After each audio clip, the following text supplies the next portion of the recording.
interview দিব নিদিলে মানে তেনেকুৱা নিচিনা হ'ল মানে কিবা এটা কোৱালিফিকেশ্যন মিলা নাছিলে সেইটো চাইকলজিয়ে বিচাৰিছিলে সেইকাৰণে মই কৈছিলোঁ মাষ্টাৰ্ছ ইন চাইকলজি বুলি তাৰপিছত তাত গুৱাহাটীৰ পৰা তাত গৈ পোৱাৰ পিছত ডিউৰিং লাইক এক্সাম গোটেই দিব দিলে আৰু তাৰপিছত মই দিলোঁ ঠিকেই গোটেই দিলোঁ তাৰপিছত মই পঢ়িবই পোৱা নাছিলোঁ দিবলৈ তোমাৰতো এইচএছত চাইকলজি নাই মই কৈছোঁ আমাৰ তেনেকুৱা ছেবাত আমাৰ সময়ত মানে চাইকলজি নাছিলে 11-12ত আমাৰ নাথাকে ইয়াত তো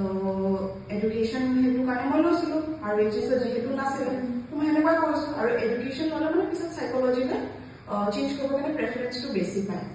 এডুকেশ্যনত লৈ তাৰপিছত চাইকলজি কৰিলোঁ সেইটো কাৰণে গ'লোঁ তাৰপিছত মানে পঢ়িবও নাপালোঁ তেনেকুৱা হ'ল তাৰপিছত ইয়াতেতো আৰু একদম মানে কমকৈ চেলেৰি বেছি পায় তেনেকুৱা নিচিনা হৈ গ'ল তাৰপিছত কি কৰিম CDPOটো দিলোঁ ৰিজাল্ট অহা নাই বহুত দিন হৈ গ'ল বহুত টেনশ্যন এটা হৈছিলে মাৰো বেমাৰ দেউতাৰো ইমান গা ভাল নাথাকে কেনেকৈ মিলাম কেনেকৈ বেৰলি কিবা এটা এমাউণ্ট পাইছিলোঁ আৰু কেনেকৈ চলিম তাৰপিছত আহিলে ৰিজাল্ট আহিলে 4 তাৰিখ ফেব্ৰুৱাৰী বহুত ভাল লাগিছে কিন্তু এটা কথা এইটো মনত আছে হোৱাট ইফটো যদি ভাল হয় ভালেই যদি বেয়া হয় কি কৰিম তাৰপিছত ভাবিলোঁ ডিচিজন ল'লোঁ আৰু সেইদিনা কি লাইক এৰি দিওঁ আৰু জবটো লাষ্ট মানে এটা আৰু লিপটো লৈ চাওঁ কেনেকৈ হয়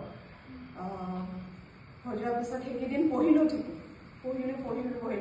তাৰপিছত ইণ্টাৰভিউ দিনা আৰু মোৰ তেওঁলোককতো তেখেতক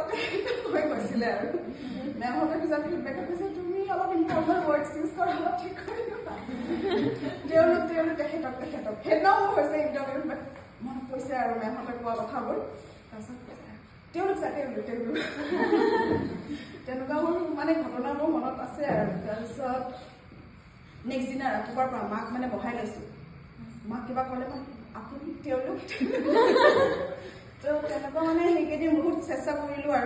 আৰু বাই গডছ গ্ৰেছ 28ত আছিলে তো যিখিনি পাৰিছোঁ কভাৰ কৰিছোঁ আৰু যেতিয়া মানে পুৰা একদম লাগে নহ'ব আৰু বাদে আৰু তেতিয়া সময়তে মানে কিবা এটা আই বিলিভ মেডিকেল এটা হয় মানে দীক্ষিতা মেমে লাষ্টৰ ফালে ক্লাছ কেইটামান কৈছিলে যেতিয়া তোমাৰ মানে গোটেই শেষ হৈ গৈছে হ'ব আৰু দি দিম আৰু তেতিয়াই মানে এটা কিবা এটা মেডিকেল হয় বুলি মানে মই তাৰমানে বিশ্বাস কৰা হৈ গ'লোঁ আৰু তাৰপিছত হ'ল আহিলে 20ত আহিছে এতিয়া মই 28ত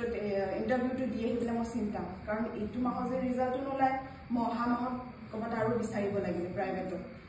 তো বহুত চিন্তা আৰু মানে কি কৰিম কি নকৰিম তাৰপিছত 21st আহিলে আৰু এতিয়া সেইদিনাও মানে মোৰ শান্তি নাই মানে এনেকুৱা হৈ গৈছে যদিও for the timing I was enjoying it but the back of the mind I was like very worried কি হ'ব মানে লাইক সঁচাকৈ হৈছেনে বস্তুটো কাৰণ APSC নিচিনা পৰীক্ষাত মানে তেনেকৈ পাছ কৰিলোঁ মানে বিশ্বাস হোৱা নাই আৰু ঘৰত মানে ক'ব গ'লে it means all like I am breaking but ঘৰত তেনেকৈ কোনো নাই আমাৰ চাকৰি কৰা মানুহ কোনো নাছিলে আৰু স্পেচিয়েল পাপাৰ লিনিয়েজত মানে কোনো নাই চাকৰি কৰা মেল বা ফিমেল তো সেইটোৱে ভাল লাগিছে আৰু লাইক মোৰ ড্ৰিমছৰ লগতো সিহঁতৰ যে কিবা এটা ৰিলেট হৈ আছিলে মই যিখিনি কৰিব পাৰিলোঁ সেইটো বেছি ভাল লাগিছে আৰু সেইটোৱে আছিলে আৰু থেংক ইউ মেমহঁতক বহুত থেংক ইউ মানে আপোনালোকে যে তেনেকুৱা ফিডবেকটো দিলে মই তাৰপিছত কৰিলোঁ মানে সেইটো কাৰণে মই ভাবোঁ হ'লে আৰু বহুতখিনি